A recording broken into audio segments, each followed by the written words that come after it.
Numantek Kangjeng Nabi Sulaiman teh waktu kedatanganku malaikat maut. Cek malaikat maut. Waalaikumsalam. Nuleukeun bae tah ka jelema ka tamu. Eta malaikat teh disuguhan cai teh daek nginum suguhan da naon dahareun teh daek nginum. Jeung nulukun bae ka tamu. Nuleukeun bae ka urang tamu di Kangjeng Nabi Sulaiman. Teu kebal malakal maut keluar pamit. Tamu nanya, "Tuan, aya teh saha?" Tadi tamu emang gua naon? Nuleukeun kula bae. Tuh mah tamu ieu rupa-rupa biasa henteu lain deui. Bangunan dulu kun tuh kicep-kicep ka kula emang saha? Tama malakal maut enteng biasa ngajawabna. Kangjeng Nabi Sulaiman enteng biasa ngajawab Malakal maut tama biasa sok nabu ka dieu. Ye. Malakal maut nuleukeun ka kula bae kunaon emang? Itu lagu Kangjeng Nabi Sulaiman. Oh, malakal maut teh heraneun ka maneh. Kunaon emang? Lantaran geus darareukeut meureun.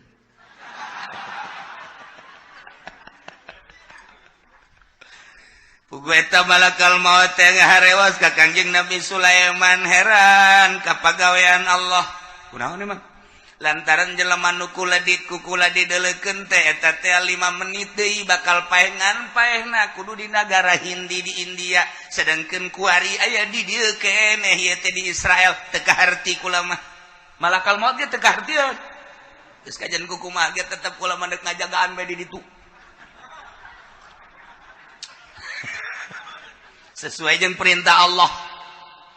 Dekaharti malakal maut aya kula mah kajagoan ngadagoan di ditu be jadina tulisanana di ditu paehna kudu di negara Hindia di luhur batu. Geus we malakal maut ieu mah ngadagoan teu kaharti jelemana di Israel keneh. Nyana malakal maut geus cila bae di luhur batu di India ke bae nyana. Ai praketa tamu teh ya Tuhan. Kula mah sieun jasa lantaran dideuleukeun bae. Pangirimkeun angin bae jatuhan mah wauh jeung angin. Pangkirimkeun bae kula mah ka India ke ka mana cenah. Coba eta. Itu hayang kitu mah. Langsung Kangjeng Nabi Sulaiman, "Ya Karubiyun, hei malaikat Karubiyun. Sebagai pewakil angin, ya ka dieu ya, coba pangmawakeun dieu ya, coba ka India ya."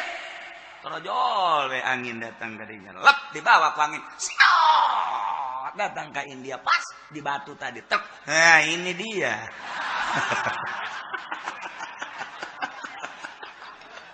Masya Allah Karim Maha kawasa Allah teu kaharti ku urang mah kos kitulah Gusti Allah ketika urang deuk maot di Lampung kajian ku kumaha ge urang teh kudu ka Lampung bae dilarang ku anakna deuk naon bah ka Lampung deuk naon henteu aing mah hayang ka Lampung jasa deuk naon atuh ka Lampung mun kitu mah di Lampung keur usim-usiman ya henteu ieu mah kadu loba di urang duku loba di urang komo cau balaya di urang entah ini ada ka Lampung mah tuh bisa ditahan horenganan datang ka Lampung malakal maut geus kieu bae. Nah, cia.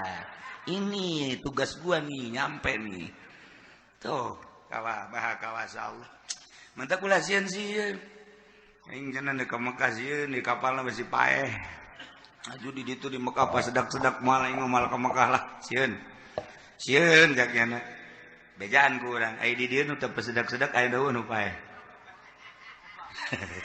Lo banyak kan nu perang di Suriah nu paeh di urang ge di Irak keur campuh perang nu perang teu paeh kunaon di Pasir Gadung modar nah kawasa Allah iya tuh urusan paeh mah lain ku perang lain ku kalaparan lain ku penyakit ajal iza jaa ajaluhum la yastakhiruna sa'ata wa la yastaqdim iyalah diondang ku Kangjeng Nabi Sulaiman angin bisa ku Kangjeng Nabi Sulaiman mantak urang ge kuari namun urang kataekan asal urang daek bae aya rumusna ieu baca tidinya engke bakal datang malaikat Karubiyun ima langsung nanya wa ima isyarah wa ima geus bae urang bebeja engke beres zaman baheula mah pan kos kitu jelema nang ningong sapeuting aya 7 panggung masyarakat kagariengan bebeja ka kiai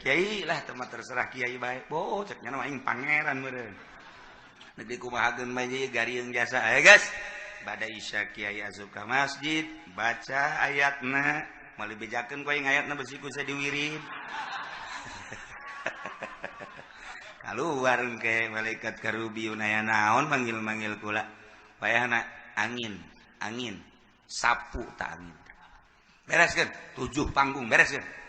Oh, be aku angin. Loba kajadian tak kos kitu. Masyaallah. Nurut angin.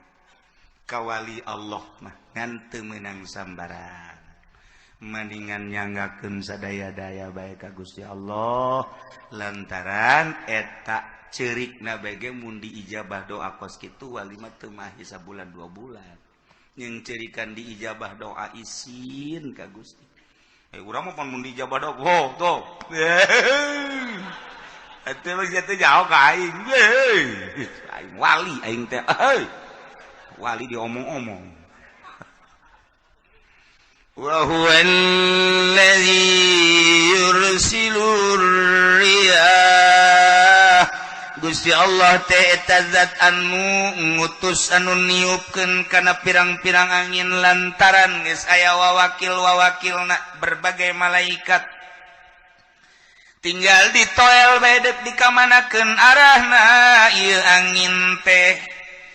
Dijelaskan di dieu horenganan angin busrom baina yaday rahmati. Angin ieu mah angin sebagai pengawal pangbubungah anu diayakeunana baina yaday rahmati memeh turun rahmat Allah di hareupeun rahmat Allah. Anu dimaksud rahmat Allah teh hujan. Jadi Allah dek nurunkeun hujan teu langsung hujan. Ternyata Allah teh ngutus angin heula. Ieu angin sebagai busron pengawal ngabubunga ka masyarakat nu deuk diturunan ku eta hujan. Qiraatna aya 2 aya nu baca nusron aya busron namun nusron ieu teh bimakna mutafarriqah kudamal mator.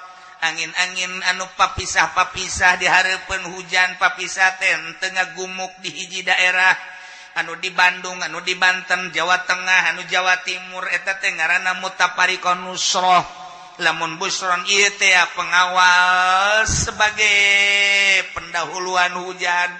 Jadi hujan teh teu ujug-ujug hujan tapi dikawal heula ku angin. Jadi ieu mah angin teh angin rahmat. Masya Allah. Hatta idza aqallat sahaban thiqala. Hingga angin teh mamawa sahaban thiqalan mega anu loba mega anu mendung nu pohara. Mega di luhur hideung eta teh cai anu menang nyerot ti laut maha kawasa Allah syaribna bima'il bahri kaula nyerot kana cai laut sak angin ditugaskeun ku Gusti Allah diserotlah cai laut ku angin tugas ti Gusti Allah dibawa ka luhur geus datang ka luhur nungguan instruksi ti Gusti Allah. Hatta iza aqallat angin geus mamawa sahaban siqalan kana mega-mega anu mendung anu gede geus hideung luar biasa. Ya Gusti Allah, hei angin dorong ka Cikupa. Hei angin dorong ka Bogor. Hei angin eta mega dorong ka Jakarta. Dorong orang Jakarta geus kiceup. Ka mana aing ngilib ya? Gasal geus deleureuk di luhur hideung bae ge geus urang Jakarta mah. Waduh aing ka mana ieu?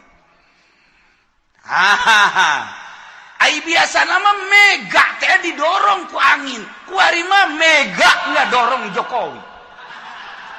Berbeda ya mah. Aya bae tah mah. Orang teh mah mega nama ga konde tah mah. Ieu mah mega didorong ku angin. Masyaallah, urang mah teu nyaho. Ieu lah ayatna. hatta idza qallat sahaban siqala sehingga di mana-mana angin geus mamawa kana mega anu mendung anu gede nu loba tergantung kumaha megana bae kumaha angina dititahna ku Gusti Allah sok ya Gusti Allah bawa ka Cikupa bawa ka Bogor bawa ka Jakarta bawa ka Pandeglang kumaha perintah Gusti Allah Subhanahu wa taala sok gara-gara turunkan suqana li baladim mayit kaula nu agung ngucurkeun kana eta mega ngahujankeun kana eta mega li baladim mayitin kana taneuh anu tandus anu tatadina geus rata jukut-jukut acan dihujanan ku Gusti Allah fa anzalna bihil ma maka kaula nurunkeun ka eta nagara kana cai hujan terus bae turun wer hasil tina hujan fa akhrajna bihi min kulli samarat maka hasil tina hujan sapoe dua poe ieu karim mulai jarara di min kulli samarat jukut-jukut jarara di nuti dimaksud ku urang suweg jadi badur jadi cente jadi ramat-ramat segala rupa jarara di pare geh jarara di jagong jadi buah tangkal segala jarara di hasil tidak hujan fa akhrajna bihi min kulli samarat sokera ngagedean lantaran kadeuleu bakal layu diturunkeun deui hujan ku Gusti Allah suqnahu li baladim mayit tambah deui hujan deui tambah gede tangkal buah manis tangkal buah darmayu tangkal buah daging buah golek dan buah-buah nu sagalana wahai geus puguh nu di sawah geus puguh nu di huma